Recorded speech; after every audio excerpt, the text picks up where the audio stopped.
Today I'm going to dive into a casting I'm frankly not all that excited about. Don't go away.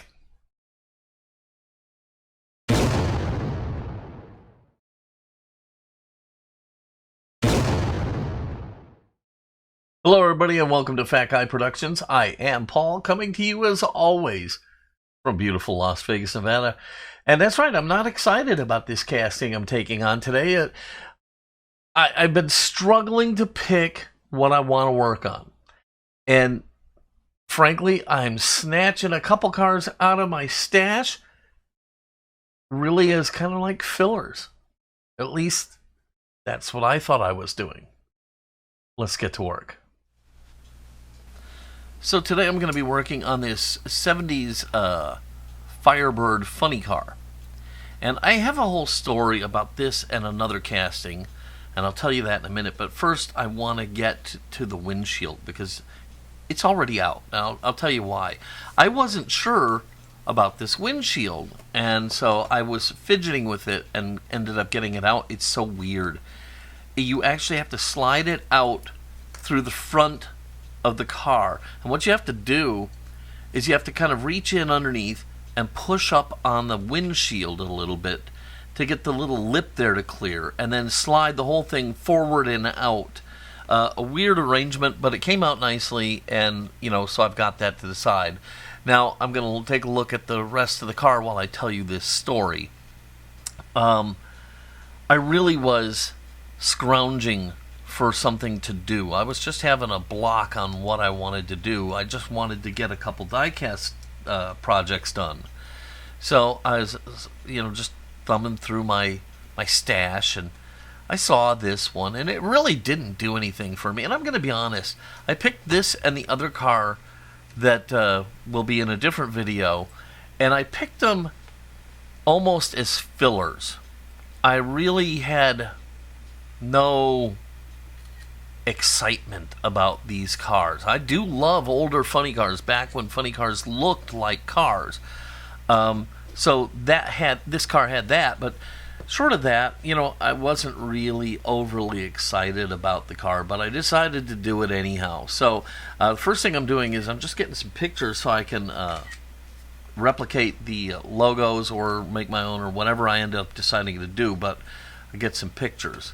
Now what I'm trying to do is I'm trying to figure out how the heck to do this because, well, frankly, you can't take the base off the body. So I'm actually trying to see if maybe I can somehow pry apart the hinge mechanism and stuff. That's not going to work out so well, and I'm going to try a whole different method instead.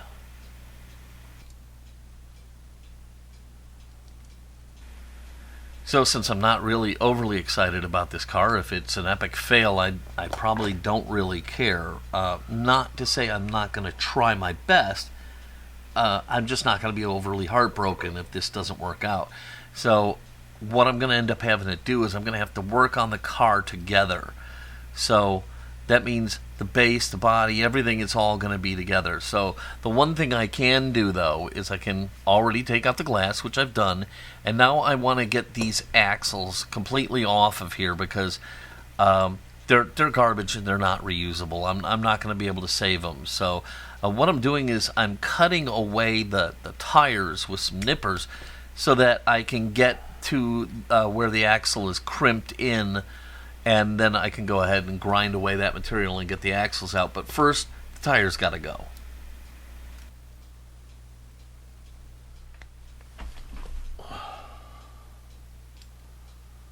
So with one tire cut off, I can take some cutters and cut off the little nub on the end of the axle, and hopefully the whole other piece will just slide right out, and it does. So I just slide the tire and the axle right out of its crimp, put it to the side, and I can do the other one.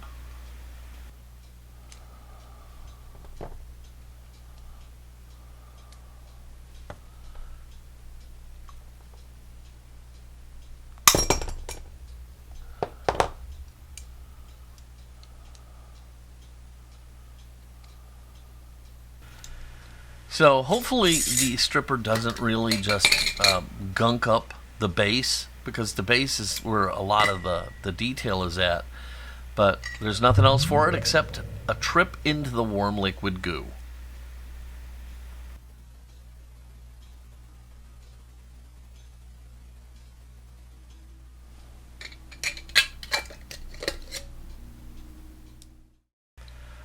Early Hot Wheels, and especially Spectra Flame Hot Wheels, they don't take a long time in the goo to be stripped.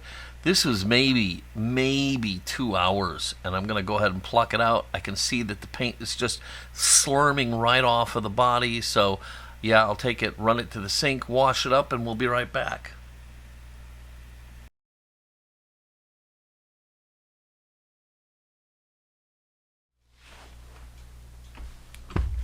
Okay, so I'm back. Paint is all off. I'm going to get everything dried up, and while I'm at it, I can take a look and see how we fared, and actually we fared out pretty well. The paint is all gone. The body looks as you would expect it to look, but the good news is that the base is still relatively shiny, looks pretty good. It's not, it didn't get a lot of adverse reaction from being in the paint stripper, so that's going to save me a ton of work. So, I don't like any of the aftermarket axles out there. They all just are too sloppy, okay? So what I'm going to do is I'm going to take a set of wheels from a different casting, and I'm going to get them out. They're on a straight axle. They're permanently mounted on that axle. I'm going to get them out, and I'm going to cut those axles in half in the middle. And so I'm going to use an axle tube that I'm going to put into the body, into the base, and then I can slide those axles into the axle tube, glue them in, and that's how I'm going to go ahead and address the new wheels. So I'm just taking a little piece of brass tubing. I've got it roughly measured out. I'm cutting the pieces out that I need, clean out the holes, and we can move forward. So with a grinding bit, my rotary tool, I ground away the little crimp in the center of the base that holds each axle in. Those are gone now. And that left me a perfect little channel where I can glue in my axle tube. So I'm going to glue one into the front, one in the back using my trusty Loctite Gel Control CA. And that should really be nice and strong and a perfect way to put the new axles and wheels in place. That's looking really great, and in the past with some of the other CAs I used, I might have used the old baking powder trick, but I really don't need it with this gel control. This stuff is so strong. These axle tubes, once dry, are not going anywhere. Simple way to handle the problem, and it's going to work out perfectly. So, like I said, here's the axle that I'm going to use, and it's just a straight axle with the permanently mounted wheels on it. And I'm just going to reach into the middle and snip this little sucker in half, clean the burr off the end, and it should slide right into the axle tube really nicely. And so later on, I'll be able to put a little glue in there, slide it in, we're good.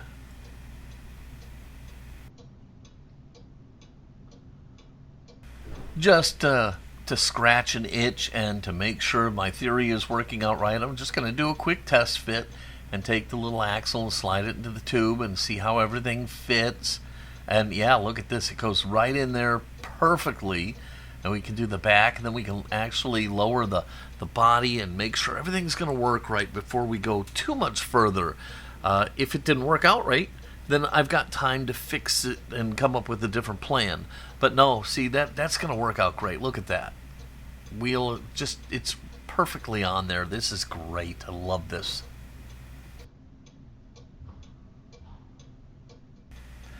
Now, I'm going to mask off the base so I can get over and get priming and painting, because I have no way to separate it. So I'm just going to mask everything off underneath, and then we can go ahead and get to the paint booth. But while we're doing that, I just want to say that this video is about expectations.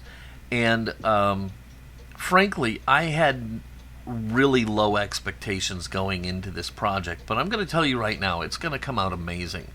It, in fact, is going to be up in the top part of my favorite all-time restorations. I'm going to love this car. And it just goes to show that you just never know what's ahead of you. Sometimes you just have to make a leap of faith, and that's kind of what I'm doing here. I'm just, tackling this car, putting my best foot forward, and I'm going to see what happens. And I get rewarded for that. And it's going to come out great. And what I was talking about, the other car that I picked out at the same time, it was another car just like this that it did nothing for me. And yet it came out amazing. I really loved the way it came out. So, hey, you just never know, man. Sometimes you just got to take a shot and see what happens. Anyhow, here we are. The base is all masked off, and I'm over at the paint booth, and I'm going to use a little Tamiya fine primer, and I'm going to coat the body up, make sure it's nice and smooth and looking great before we try and put some paint on it.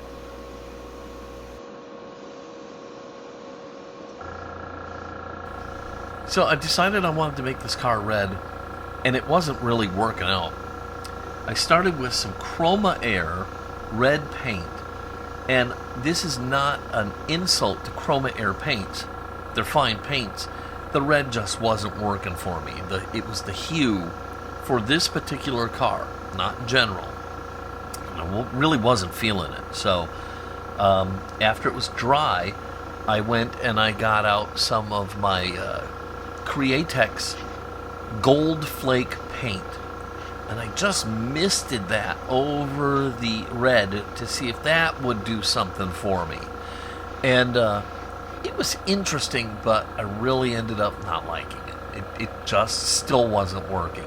Okay, I was not feeling this paint job at all. So 2 strikes. I've got one more strike, and I can either make the play or not. So I step in there and I hit a home run. What I did is I went back to the Createx Candy 2Os and I pulled out the blood red. And I put down blood red over that, and with the base red and that little layer of gold, the paint came out amazing. So, home run. Okay? Took me a while to get there, but hey, I got there. Anyhow, after it was dry, I went ahead and made up a set of decals. Now, I did not make exact replicas of the decals that were on the car. In fact, I decided to name my car the Bad Bird. I'm a bit of a Ramones fan, and I love the song Bad Bad Bird, or everybody, the bird is the word, you know. Everybody heard the bird is the word. Bad bird, bad is the word, bad bad word, bird is the word, and a bad bird, bird is the word. Well, don't you know about the bird? Everybody heard that the bird is a word. Okay, anyhow, enough of that nonsense. But that's what I decided to name my car. This is Bad Bird. And I'm putting a legit Firebird on the hood, okay? And I'm kind of decaling this my own way, using little bits of gold, decaling gold and black and stuff that'll really work with this paint job and that underlying gold flake that's in there. And so again, I designed all the decals in Adobe Illustrator using a ruler and pictures of the car so I could get the sizing right. And then I printed them out on my laser printer using my Ghost White toner, and got all the decals all set up. And again, I did the white base layer separate, put those all on, let them dry. Then I put the other decals on over the top of them. It worked out fantastic. So, here we are, water slide decaling. Just a quick side note. So, here I am, I'm going to put on the first decal. This is the white base layer for the Firebird that goes on the hood. And do I wish the laser printer could handle the white and the registration and get everything perfectly lined up? Absolutely. Okay? I'm sure there are really expensive printers out there that can do that, but until they make one affordable for the home use, this is my best option. Okay? So I put the white decal down, let it dry, then I put the color one over that. You know, if anybody's got a better... Now, okay, the Alps. Let's talk about the Alps. The Alps does a much better job of registering, but the decals are really, really fragile, and the registration is still not perfect, no matter what anybody will try to tell you. Not only that, things like the gold and stuff, a lot of times they don't print right, the old technology. There's so many negatives there that this is the better option in my book. So I'm putting down the white decals first, then I put the color decals over the top of it. It works fine. It's not that big a hassle. And until something better comes along, this is just what I have to deal with.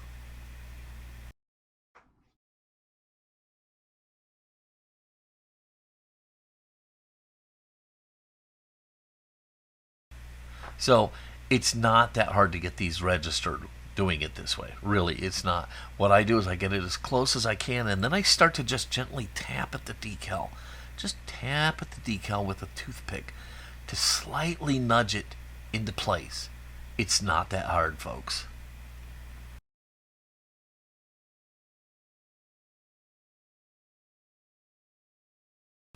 In every project I do, there's a point that I hit where all of a sudden I realize everything's going to work out and it's going to look great. Okay, some projects that never comes. Okay, some projects you're waiting and waiting and waiting and waiting and waiting and it just never comes and you're thinking, oh, this project is a dud. But in the successful projects, there's that one moment where you know you've got it.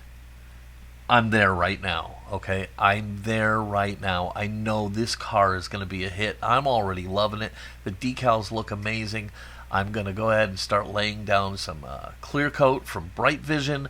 And when I do that, this car should just go insane. I'm so excited at this point. I can't even tell you I'm about to have kittens.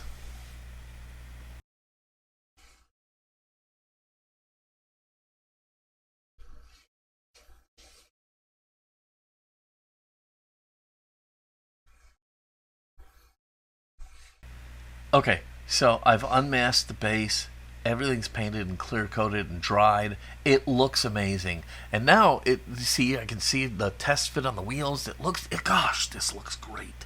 I am so out of my mind happy with the way this is working. But anyhow, it's not time for the wheels yet. What it's time for is one of my favorite parts, detail painting. I love to do all the little detail painting, and this one is going to lend itself perfectly. I'm going to paint the engine block like a Pontiac blue, and then I'm going to put a lot of chrome details on it using Molotow chrome. I'm going to use some aluminum paint, some rub and buff paint for like the headers and things like that. But this is where I really get to kind of have fun and bring this thing to life, man. This is my jam right here. Okay, so yeah, that's what I'm gonna do. I'm gonna get all my paints out, and we're gonna start doing a lot of little detail painting.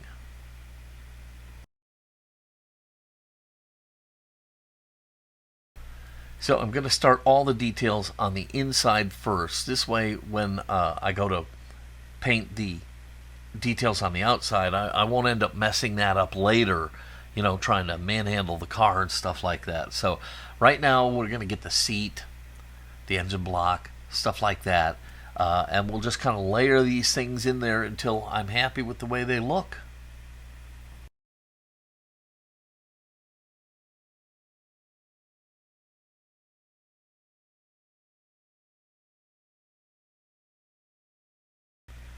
Boy, am I thrilled with the way the motor is starting to come out with that blue engine block. And I don't even know. I don't think I've ever seen a funny car with a blue engine block that I can think of. But, having had a 77 Trans Am, I know what color the block is. And, I don't know. I just thought it should be blue. So, you do you. You don't like my blue? Tough. I don't care. I like it.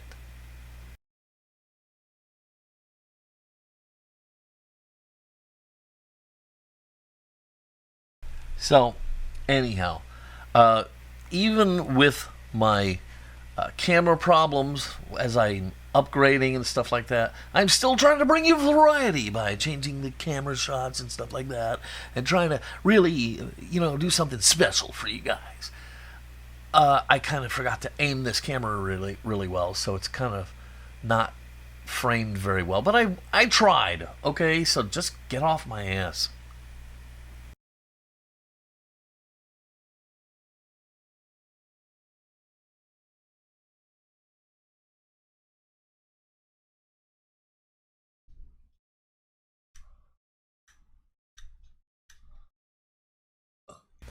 So I kind of made a little mistake, and I didn't cut slots in the axle tubes before I glued them in. If I'd put slots in there, I could have put the wheel into the tube and then put a drop of glue in the slot. That would have locked it all together and made sure the wheel spun freely. I didn't do that, and with it being the funny car and the roof is still on it, it's just too risky to try and get in there and put slots in now. So I'm going to put a little bit of my gel control on the end of the axle, go very sparingly here, and then I'll slide it in, and it should be enough to lock it into the axle tube, but it may also make it not be a very good roller. At this point, that's just going to have to be what it's going to have to be, and frankly, none of the cars I do are really meant to be raced or rolled down a track, okay? So I don't worry about it too much, but next time, in a similar situation, I would pre-notch the tubes so I could put glue in there and not worry about locking up the wheels.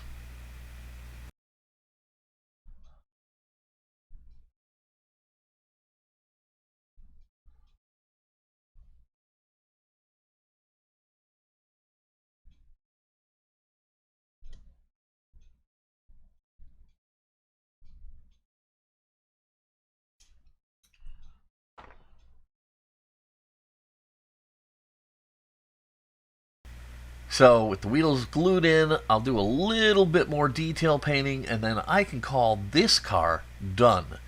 It was a lot of fun, surprisingly so, and it came out a trillion times better than I ever dared expect it to. I hope you agree. I hope you really love this car.